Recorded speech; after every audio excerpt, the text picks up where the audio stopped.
Good morning, friends. I am Dr. A. Kulkarni, Head Department of Commerce, Gopalakrishna Gokhale College, Kolhapur.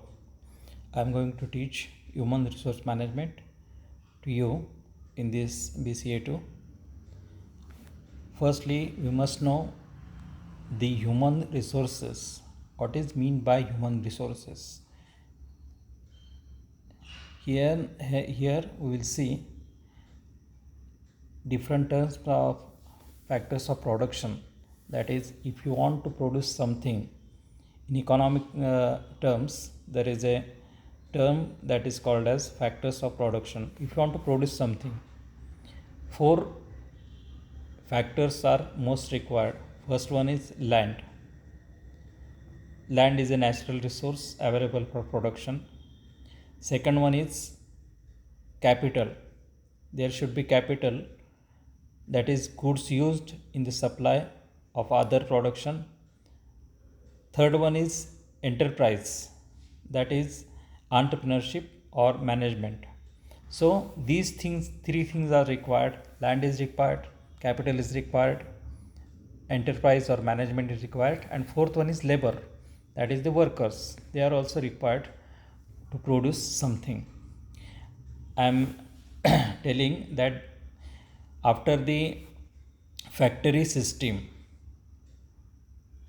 these four factors are most important factors of production from 18th century to 19th century to 20th century. So land, enterprise and capital, these factors are most important factors at that time. Labor was neglected because laborers were available, workers were available in each part of production. Wherever there is need, there are laborers available, because skilled laborers are not required at all. Most of the laborers are unskilled. They are available, and as per the requirement of the factory, they are available. There one could get laborers at any cost. So the laborers are neglected. Instead, land, enterprise and capital, these three factors are highlighted.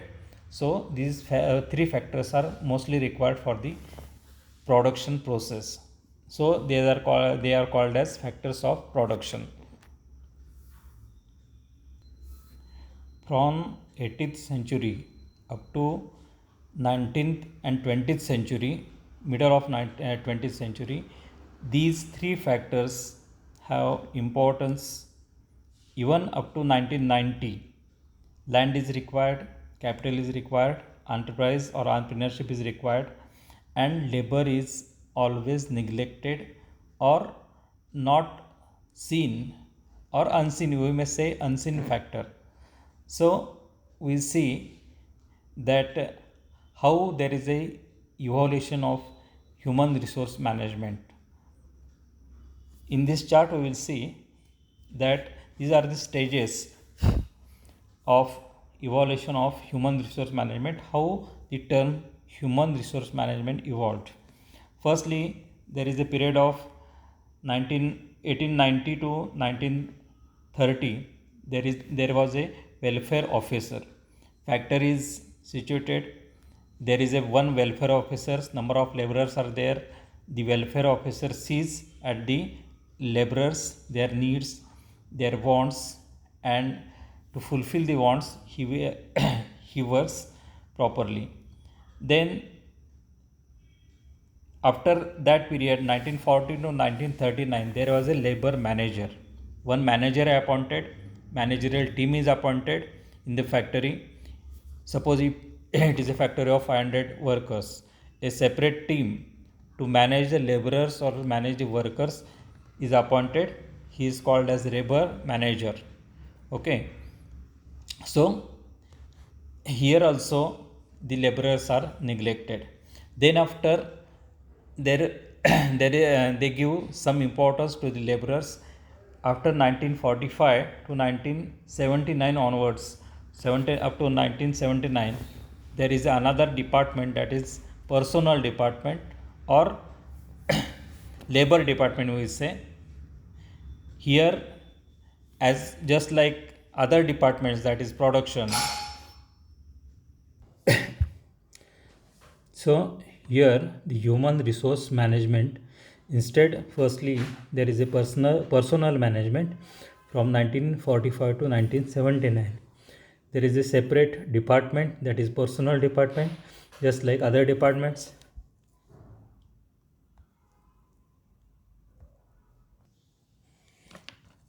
Just like other departments, that is production, marketing, finance, there is a one department that is called as personal department, who looks after the workforce of the business or laborers or in the factory. So this is called as personal management. And then after 1990 onwards, the new word is evolved, that is human resource management, because human is considered as a capital. How? We will see in the next chart.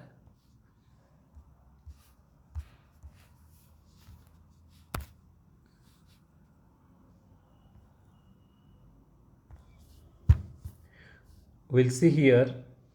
Firstly, there was a recruitment of laborers. Then next word, that is called as staffing. The where workers are staffed or workers are selected, they are given salaries, other benefits. Then there is a personal management, and then after the new word come here, human resource management. So firstly, in first stage where there was a recruitment, there was a welfare officer. He is responsible for recruiting the staff, the workers, laborers, paying the staff, training the staff, motivating the staff, giving advertise or giving signboards opposite the factory, and the laborers are selected with the formal interview. Then there is a labor manager, that is a separate manager. One manager is appointed to appoint the laborers, to see the laborers or see the workers. The duties are same, that is recruiting, paying the staff, training, motivating, but instead of one officer there is a team, that is a managerial team was there, that is labor manager and assistant manager, and the team will be there. So next word come into existence, that is personal management. We have seen here personal management is separate department, that is department saying persons, people or staff. Separate department, just like other departments, production department, finance, marketing, or there are number of department, just like there is another department, personal department. in in this department only one thing is done, that is recruiting the persons or selecting the person, giving advertisement in the papers or through other medias, then appointing the persons, giving training to them, motivating them, etc. All activities related to staff is done through this department. In large organization there is a personal department. After 1990, there are huge changes in the economy.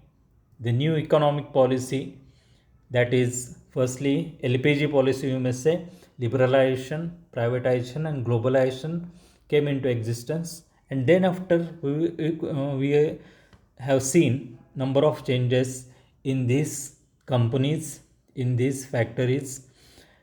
Human is firstly neglected, who has been neglected in the earlier years, now he became priority, and he became capital in this era. After 1990 onwards, in these 30 years, we see that there is a lot of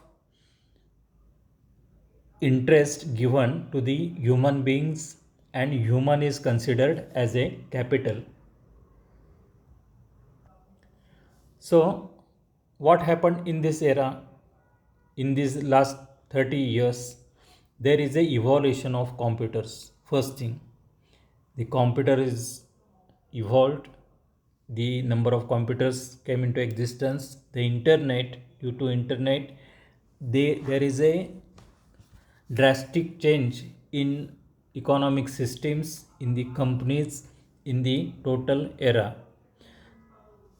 Now in this age, there is need of human brain, earlier which was neglected as a worker. The persons who have been neglected as a worker, they have been selected, or their brain is considered as a human capital.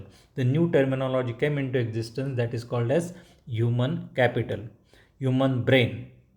So the come the new word come, that is human resource management.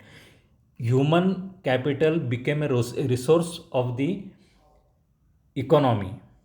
To produce, earlier we have seen that there are three factors of production: capital, management, and land.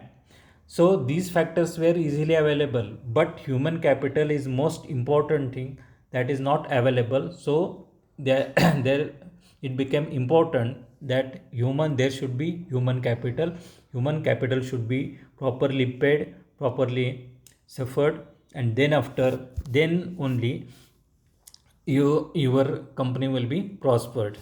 You could not see prosperity, instead there is a human capital.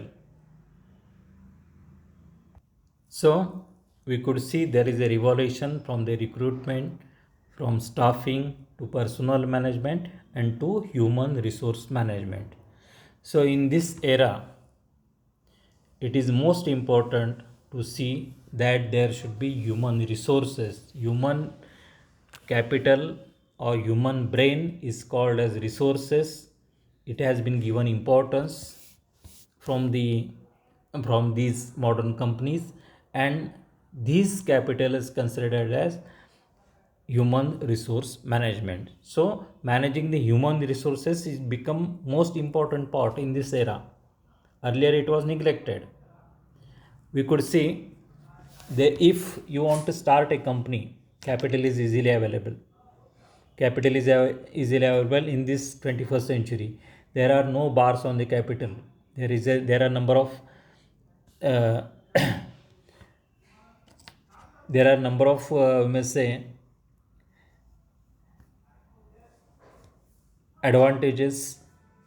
You could get capital easily. There is a venture capital system. Banks are also there. You may institutes are there, so they could give capital easily. There is no barriers on the land because land is available in the world. Now these companies are most of the modern companies are multinational or transnational companies. They could get land in any country. So country is not barrier, land is not barrier. You could start any business. Even though if you are Indian, you could start in China, in South Korea, in America, or wherever it may be. You could start plant there. You could get laborers there. But most important thing is capital, that is human capital. Human capital is most required. If you have computer, if your computer and one person is there, what is important? Computer is available, computer is a machine. It is not necessary to invest lot of amount in machinery. It is not necessary to invest amount in land, purchasing land or investing capital. Only one computer is sufficient. So when there is a computer, there should be another factor that is called as human capital, that is human brain. So brain is more important in 21st century. Is brain became more important thing, and to accept the brain or to evaluate the brain, these human resource management is required. Therefore, there is evolution of in this term from the recruitment to the staffing to personal management and personal management to human resource management. थोडक्यात मराठीमध्ये सांगतोय. पूर्वीच्या काळी 18व्या-19व्या शतकामध्ये औद्योगिक क्रांती झाल्यानंतरच्या काळात प्रचंड बेकारी निर्माण झाली. उद्योग जे होते ते मोठे उद्योग बनले. यंत्र आल्यामुळं बरीचशी लोक इथं बेकार झाली. जे रेग्युलर रोजगार करणारी व्यक्ती होती त्या बेकार झाल्या. त्यामुळं लेबर किंवा कर्मचारी हे इझिली अवेलेबल होते. मग सुरुवातीला त्यांची भरती केली जाऊ लागली. भरती ही प्रामुख्यानं एखादी फॅक्टरी खोलायची, मोठी फॅक्टरी इथं स्थापन करायची आणि बाहेर बोर्ड लावायचा, हजारो कामगार तुम्हाला मिळायचे. त्यातून तुम्हाला सिलेक्शन करायला लागायचं, म्हणून त्याला रिक्रुटमेंट म्हणून ओळखलं जायचं. नंतरच्या काळामध्ये कामगारांच्या संघटना निर्माण झाल्या. कामगार एकत्र येऊ लागले आणि कामगारांना थोड्याफार प्रमाणात इथं मान्यता मिळू लागली. त्यामुळं नंतर फॅक्टरीमध्ये स्टाफिंग पॅटर्न इथं राबवला जायला लागला. थोडक्यात स्टाफिंगला महत्त्व आलं. चांगल्या कर्मचाऱ्यांची निवड करणं, त्यांना प्रोत्साहन देणं, त्यांना वेतन देणं, त्यांना औद्योगिक सुरक्षा पुरवणं, वेगळ्या सामाजिक सुरक्षा पुरवणं, याला महत्त्व दिलं लागलं. म्हणून एक स्टाफिंग पॅटर्न इथं आला. त्यानंतरच्या काळामध्ये जशा कंपन्या मोठ्या होत गेल्या तशा या ठिकाणी पर्सनल मॅनेजमेंट एक नवीन डिपार्टमेंट झालं, ज्याच्यामध्ये कर्मचाऱ्यांची भरती, कर्मचाऱ्यांची नियुक्ती करणं, भरती करणं, त्यांना प्रोत्साहन देणं, त्यांना पेमेंट देणं, त्यांना ट्रेनिंग देणं, त्यांना वेगवेगळ्या वेलफेअर सर्व्हिसेस देणं, हे सगळ्या गोष्टी या विभागामार्फत दिल्या जाऊ लागल्या. म्हणून त्याला पर्सनल मॅनेजमेंट म्हणून इथं ओळखलं जाऊ लागलं. आणि आत्ताच्या काळामध्ये ही सिस्टीम पूर्णपणे बदललेली आहे. जसं वर्ल्ड ट्रेड ऑर्गनायझेशन WTOचा उदय झाला आणि LPG पॉलिसी आली, तसे या ठिकाणी कंपन्यांमध्ये प्रचंड बदल झाले. पूर्वीचे जे नेत्या कंपन्या होत्या, मोठ्या कंपन्या होत्या, त्या मागं पडल्या. उदाहरणार्थ बिर्लासारखी कंपनी असेल, टाटा ग्रुप असेल, या कंपन्या इथं मागं पडल्या आणि आज त्यांची जागा इन्फोसिससारख्या, TCS सारख्या कंपन्यांनी घेतलेली आहे. तर हे का घडलं? तर त्या ठिकाणी मानवी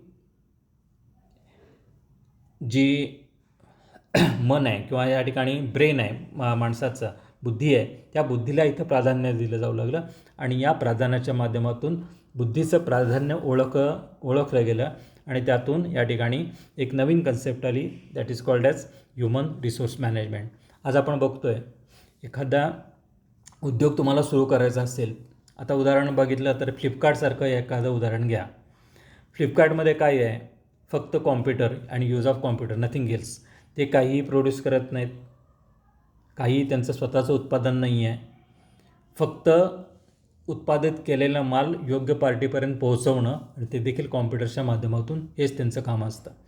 आज अनेक नवीन स्टार्टअप कंपन्या अशा आहेत की ज्या फक्त कॉम्प्युटर्सच्या सहाय्यानं या ठिकाणी स्थापन झालेल्या आहेत. म्हणून आजच्या काळामध्ये ह्युमन रिसोर्स मॅनेजमेंट हा सगळ्यात महत्त्वाचा विषय बनलेला आहे. ह्युमन रिसोर्सेसला निग्लेक्ट करून चालणार नाही. फक्त त्याला कामगार म्हणून तुम्ही बेदखल करून चालणार नाही, तर त्यांना सन्मान देणं आवश्यक आहे आणि त्यातूनच ही नवीन संकल्पना निर्माण झाली, that is human resource management. आता यापुढचा भाग आहे आपण नेक्स्ट पिरियडला बघूया. थँक्यू.